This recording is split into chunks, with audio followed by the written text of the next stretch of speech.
تو حضور نے ایک مرتبہ پوچھا صحابہ سے اتدرون من المفلس، تم جانتے ہو مفلس کون ہوتا ہے؟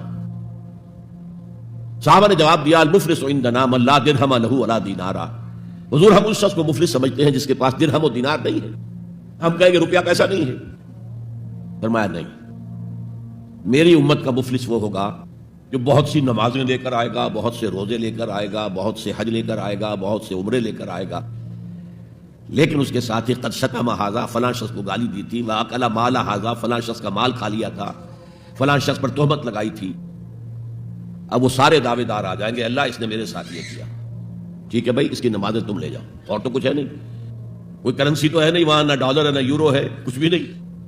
اعمال کی کرنسی ہے، نیکی تم لے جاؤ۔ کوئی اور دعوے دار آیا روزہ وہ لے گیا، اس کے پاس کچھ نہیں رہا، دعوے دار اب بھی باقی ہیں۔ اب ان کے گناہ جو ہے اس کے حساب میں پڑنے شروع ہو جائیں گے، یہاں تک کہ دوسروں کے گناہوں کے بوجھ تلے دب کر وہ جہنم میں جھونک دیا جائے۔ یہ مفلس